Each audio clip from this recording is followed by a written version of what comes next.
শুক্রবারের হাদিস জুম্মার নামাজ হযরত আবু হুরায়রা রাদিয়াল্লাহু তাআলা আনহু থেকে বর্ণিত রাসূলুল্লাহ সাল্লাল্লাহু আলাইহি ওয়াসাল্লাম বলেন, ৫ ওয়াক্ত নামাজ এক জুম্মা থেকে পরবর্তী জুম্মা, এক রমজান থেকে পরবর্তী রমজান মধ্যবর্তী সময়ে পাপ মোচন করে।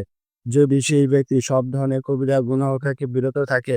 মুসলিম হাদিস নাম্বার ২৩৩। জুম্মার দিন দোয়া কবুল হয়। জুমার দিন একটি সময় আছে যখন মানুষ আল্লাহর কাছে কোনো দোয়া করলে আল্লাহ তা কবুল করেন। হযরত জাবের রাদিয়াল্লাহু তাআলা আনহু থেকে বর্ণিত রাসূলুল্লাহ সাল্লাল্লাহু আলাইহি ওয়াসাল্লাম বলেন, জুমার দিন কোনো মুসলিম আল্লাহর কাছে ভালো কিছু দোয়া করলে আল্লাহ তাকে তা দেন। তোমরা সময়টি আসরের পর অনুসন্ধান করো। আবু দাউদ ১০৪৮।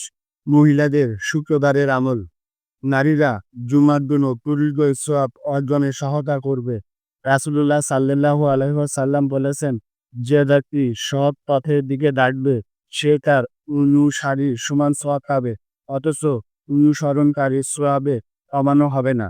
অন্যদিকে যে ব্যক্তি ভ্রষ্টতার দিকে ডাকবে সে তার অনুসারীর সমান পাপে জর্জরিত হবে, তার অনুসারীর পাপে মোটেও কমানো হবে না। দাউদ ৪৯০৯।